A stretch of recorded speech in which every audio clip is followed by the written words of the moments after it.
जितनी पाठशालाएं हैं वो जब हिंदी के ग्रंथ पढ़ाती हैं तो 6 डाला तक पढ़ाती हैं, संस्कृत में आती हैं तो रत्करण रक्षरावकाचार और तत्वार सूत्र पढ़ाती हैं, और जब प्राकृत भाषा का प्रवेश होता है तो एक ग्रंथ होता है द्रव्य संग्रह।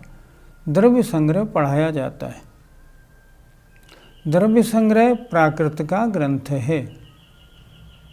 पाठशाला में आज से अब हम उस द्रव्य संग्रह का पठन शुरू करा रहे हैं।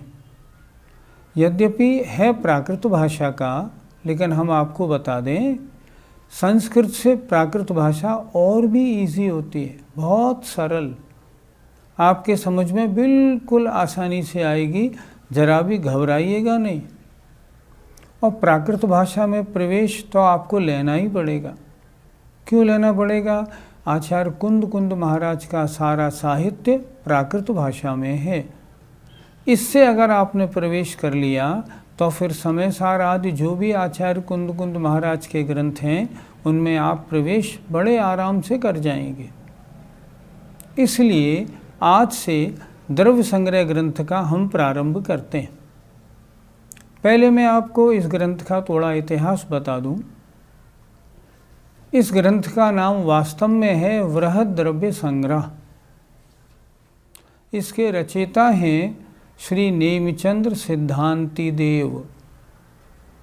यद्यपि बहुत से लोग ये कहते हैं कि ये ग्रंथ आचार्य नेमचंद सिद्धांत चक्रवर्ती का लिखा हुआ है, पर वैसा है नहीं। जब इसकी टीका जो ब्रह्मदेव सूरी ने लिखी वो सामने आई तो ये बात बिल्कुल स्पष्ट हो गई कि इसके रचयिता आचार्य नेमचंद्र सिद्धांत चक्रवर्ती नहीं बल्कि श्री नेमचंद्र सिद्धांति देव हैं। ये कब हुए? इनका समय है लगभग 12वीं-13वीं शताब्दी। उन्होंने क्या किया? उन्होंने पहले, जैसा इसका नाम है ना, द्रव्य संग्रह, द्रव्य माने 6 द्रव्यों का जिसमें संग्रह हो, कलेक्शन हो, उसे कहते हैं द्रव्य संग्रह। तो द्रव्य संग्रह ग्रंथ जब उन्होंने लिखा नेमचंद सिद्धांति देव महाराज ने, तब उन्होंने पहले बनाया एक 26 गाथा का लघु द्रव्य संग्रह। जिनके लिए बनाया था उन श्रेष्ठी महोदय ने उसको बहुत पसंद किया। उन्होंने अपने गुरुदेव से प्रार्थना की, भगवान थोड़ा इसको और विस्तार में लाएं। तो फिर उन्होंने दूसरा एक ग्रंथ बनाया, उसका नाम हुआ बृहद द्रव्य संग्रह। अब दोनों लघु द्रव्य संग्रह और बृहद द्रव्य संग्रह 2 हो गए, लेकिन प्रचलन में अब जो द्रव्य संग्रह है वो बृहद द्रव्य संग्रह है, और वो अब बृहद नाम हटके द्रव्य संग्रह इस नाम से जाना जाता है। इसकी रचना कहाँ हुई? इसकी रचना हुई कोटा के पास केशोराय पाटन में। श्री नेमचंद सिद्धांति देव ने द्रव्य संग्रह को केशोराय पाटन, आप लोगों को ध्यान होगा, बड़ी प्राचीन मूर्ति है जहाँ भगवान मुनसुब्रतनाथ स्वामी की, वहाँ इसकी रचना हुई। इसमें क्या है? इसमें 58 प्राकृत की गाथाएं हैं। संस्कृत में श्लोक कहलाते हैं, हिंदी में दोहे कहलाते हैं, प्राकृत में गाथा कहलाती हैं। गाथाएं प्राकृत भाषा की होती हैं। इसमें कुल 58 गाथाएं हैं। उनमें से 27 गाथाओं में 6 द्रव्य का वर्णन है। उसके बाद 11 गाथाओं में 9 पदार्थों का वर्णन है, और शेष 20 गाथाओं में मोक्ष मार्ग और पंच परमेष्टि और ध्यान का वर्णन है। बहुत सरल है, आप ज़रा भी परेशान मत होइए। आइए गाथा का उच्चारण अब हम प्रारंभ करते हैं। जीवमजीवं दौवं जिणवरवसहेण जेणनेदेठं देविन्दविन्दवन्दं वंदे तं सर्वदा शिरसा। आइए अब इस गाथा के एक एक शब्द के अर्थ पर ध्यान देते। जीव मजीवम दव्वम, हमने इसका संधि विच्छेद किया। जीवम अजीवम दव्वम, जीव और अजीव द्रव्यों को। जिणवर वसहीण, तीर्थंकर प्रभु ने। जेण माने जिन, निर्दिष्टम माने कहा है। अर्थ कैसे लगाएंगे? जेण जिन, जिणवर वसहीण तीर्थंकर प्रभु ने जीव और अजीव द्रव्यों को कहा है। कैसे हैं वो तीर्थंकर भगवान? देविंद विंद वंदम, अर्थात देवेंद्रों के समूह से वंदित हैं, पूजित हैं, नमस्कृत हैं। ऐसे उन तीर्थंकर भगवान को, तम माने उनको, सर्वदा माने सदा, हमेशा, सिरसा सिर झुकाकर, मस्तक झुकाकर, वंदे वंदना करता हूँ। बिल्कुल घबराइएगा नहीं, प्राकृत है लेकिन बिल्कुल हिंदी जैसी है। फिर एक बार देखें। जेण माने जिन, जिणवर वसहीण तीर्थंकर प्रभु ने जीव और अजीव द्रव्यों को निर्दिष्टम कहा है। और कैसे हैं तीर्थंकर प्रभु? देवेंद्रों के समूह से जो वंदित हैं। तम माने उन तीर्थंकर भगवान को, सर्वदा माने सदा, हमेशा, सिर झुकाकर, वंदे वंदना करता हूँ। ये ग्रंथ का मंगलाचरण है। मंगलाचरण में सबसे पहले प्रभु वंदना होती है। तो यहाँ नेमिचंद्र सिद्धांति देव महाराज ने ग्रंथ लिखने से पूर्व उन तीर्थंकर भगवान को नमस्कार किया है जिन्होंने जीव और अजीव द्रव्यों को कहा है, जो देवेंद्रों के समूह से वंदित हैं। ऐसे उन तीर्थंकर भगवान को मैं सिर झुकाकर, मस्तक झुकाकर सदा वंदना करता हूँ। पंडित जी, द्रव्य किसे कहते हैं? तत्वार सूत्र का एक सूत्र है गुण पर्याय व द्रव्यम, जिसमें गुण और पर्याय पाई जाएं। गुण और पर्याय जो वाला होता है उसे द्रव्य कहते हैं। गुण माने क्वालिटीज़, पर्याय माने फॉर्म। जिसमें गुण होते हैं और जिसकी एक पर्याय होती है उन्हें कहते हैं द्रव्य। पंडित जी, मंगलाचरण क्यों किया जाता है? जितने भी ग्रंथ आपने पढ़े, तत्वार सूत्र पढ़ा तो मोक्ष मार्गस्य नेतारम पढ़ा, वो मंगलाचरण। छेड़ाला पढ़ा, तीन भुवन में सार, ये मंगलाचरण। मंगलाचरण क्यों होता है? मंगलाचरण होता है ताकि मैंने जो ये ग्रंथ लिखना प्रारंभ किया है ना, इसकी निर्विघ्न समाप्ति हो जाए, मेरे इस कार्य में कोई विघ्न ना पड़े। दूसरी बात, नास्तिकता के परिहार के लिए पहले भगवान को याद करके सारा काम करूं। तीसरी बात, मेरा ग्रंथ प्रामाणिक है, भगवान का नाम लेके, भगवान की वाणी के आधार से मैंने बनाया है। इन सब बातों के लिए पहले मंगलाचरण करते हैं। कोई भी कार्य करो पहले मंगलाचरण।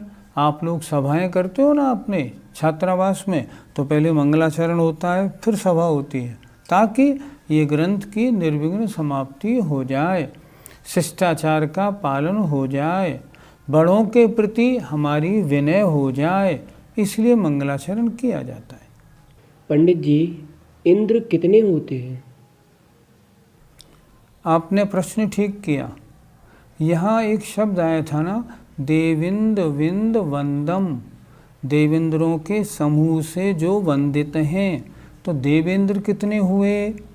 आचार्यों ने लिखा देवेंद्र 100 होते हैं। एक गाथा आती है, भवनाले 40, भवनवासियों के 40 इंद्र, विंतर देवाण होंते 32, विंतरों के 32 इंद्र, कप्पामर 24, और कल्पवासियों के 24 इंद्र। 40, 32 और 24 कितने हो गए? 96। और ज्योतिषियों में चंद्रमा और सूर्य, तिर्यंचों में सिंह और मनुष्यों में चक्रवर्ती। कुल मिला के 100 इंद्र होते हैं। जितने तीर्थंकर भगवान समव शरण में विराजमान रहते हैं, ये 100 इंद्र निरंतर उनकी वंदना करते रहते हैं। इससे सिद्ध होता है कि ये 3 लोक के नाथ हैं। यहाँ सिर से नमस्कार क्यों किया है, हाथ जोड़कर क्यों नहीं किया? सिर से नमस्कार का मतलब होता है मन से, वचन से, काय से। कैसे? जब मन में नमस्कार की बात आती है ना, तभी सिर झुकता है, और जब सिर झुकता है तो अंतरंग से बोलते हैं नमस्कार हो, और फिर काय से क्रिया होती है। तो सिर झुकाकर नमस्कार का मतलब हुआ मन से, वचन से, काय से मैं उन तीर्थंकर भगवान को नमस्कार करता हूँ, इसलिए सिर झुकाकर लिखा। तीर्थंकरों से तो सिद्ध भगवान बड़े होते हैं, फिर यहाँ पर सिद्धों को नमस्कार क्यों नहीं किया गया? आपने प्रश्न ठीक किया।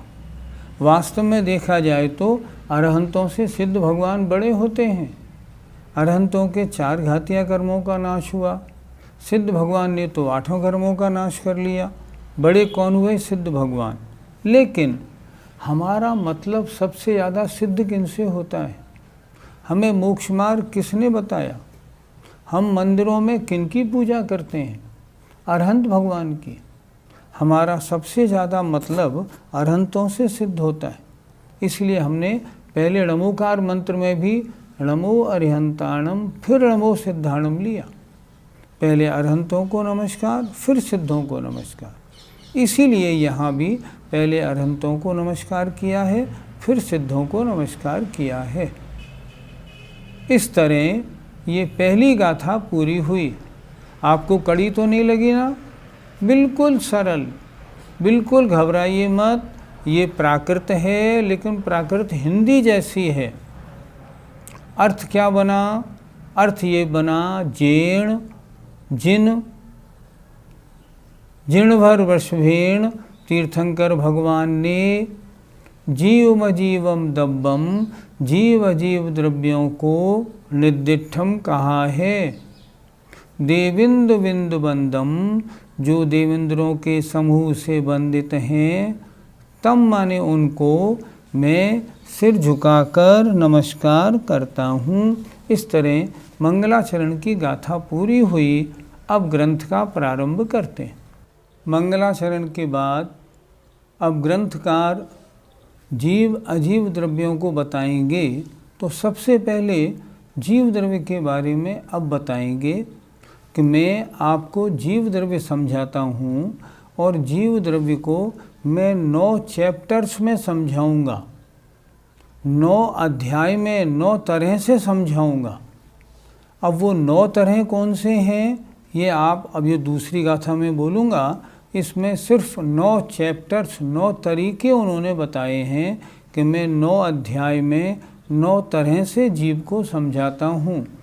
हमें सबसे पहले जीव को ही तो समझना है, और द्रव्य संग्रह ग्रंथ की ये विशेषता है कि इसमें जीव माने आत्मा को जिस प्रकार समझाया है 9 तरह से, ऐसा किसी भी आचार्य ने नहीं समझाया। तो आइए अब दूसरी गाथा देखते हैं। तैयार हो जाइए।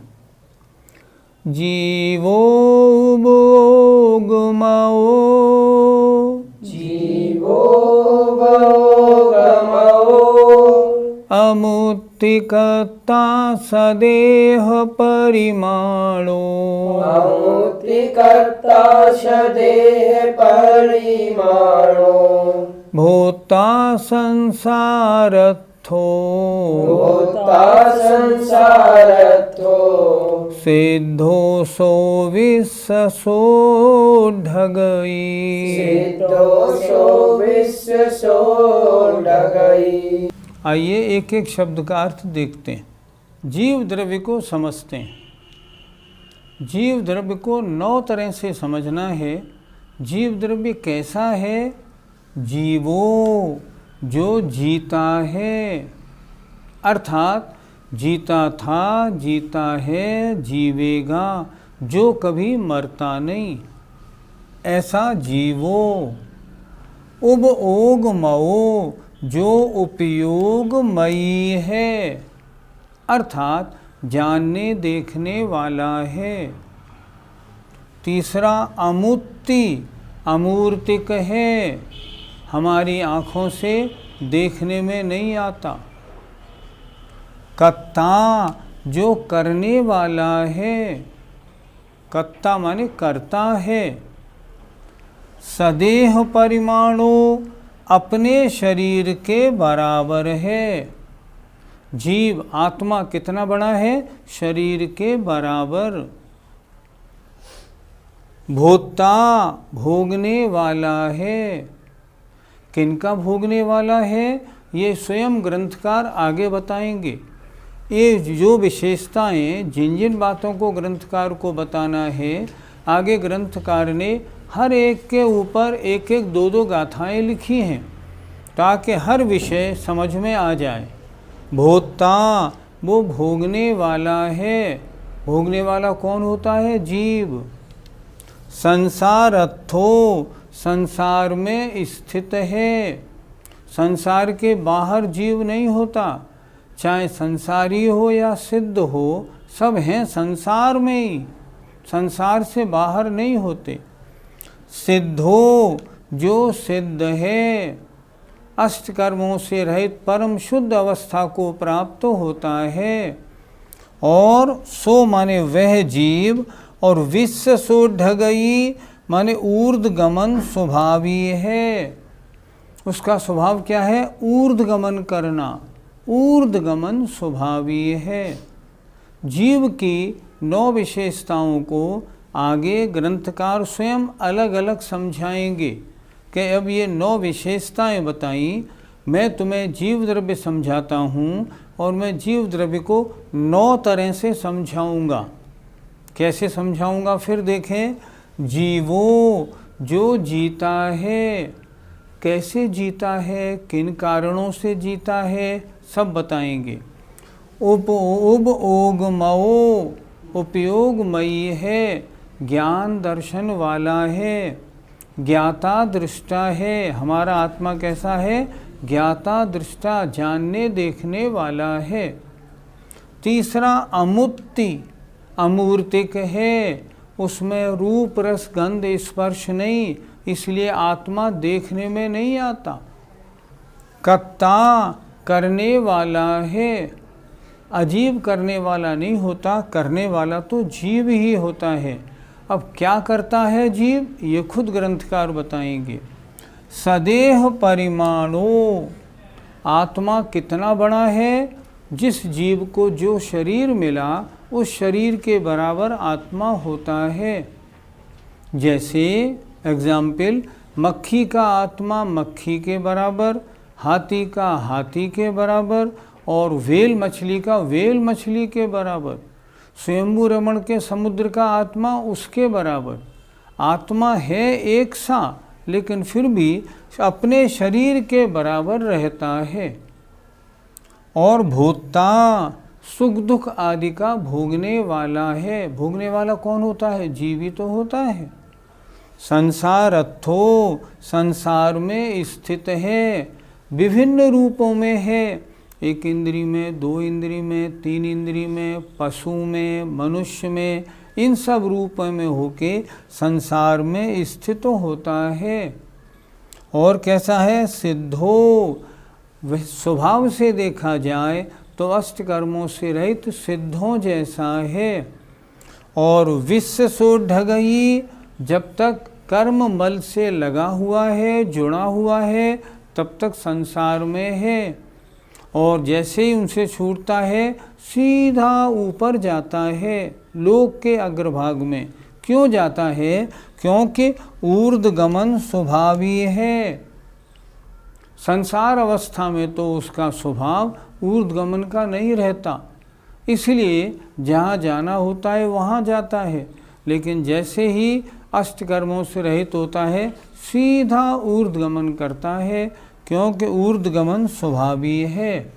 इस तरह इन 9 बातों से अब आगे इसी ग्रंथ में आपको एक एक बात को समझाया जाएगा कि वो जीता कैसे है, उपयोग कितने प्रकार का होता है, हमारे और आपके कितने उपयोग हैं, अमूर्ति क्यों है, किन किन का करने वाला है, किन अवस्थाओं में शरीर के बराबर रहता है, क्या कभी शरीर से बड़ा भी हो जाता है क्या, और भोक्ता भोगने वाला है, अशुद्ध अवस्था में क्या भोगता है, शुद्ध अवस्था में क्या भोगता है, संसारत्थो संसार में स्थित है, किन किन पर्यायों में पाया जाता है, आत्मा कभी निगोदिया में रहता है, कभी स्वर्ग में रहता है, कभी 4 इंद्रिय बनता है, इस तरह। और सिद्धो सिद्ध भगवान सिद्ध अवस्था में प्राप्त होता है तो कैसा होता है,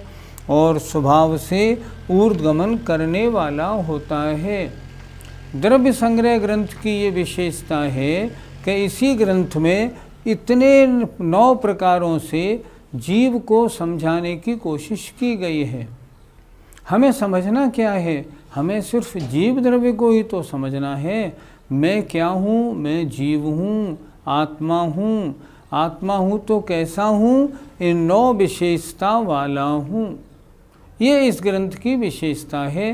अब एक एक विशेषता को हम समझेंगे। हमें इस मनुष्य पर्याय में करना क्या है? जीव द्रव्य को समझना है। तो जीव द्रव्य को इन 9 अधिकारों में अब समझेंगे। अब शेष आज का समय पूरा हो गया। अब तब तक कल तक के लिए क्षमा। जय जिनेन्द्र, जय जिनेन्द्र।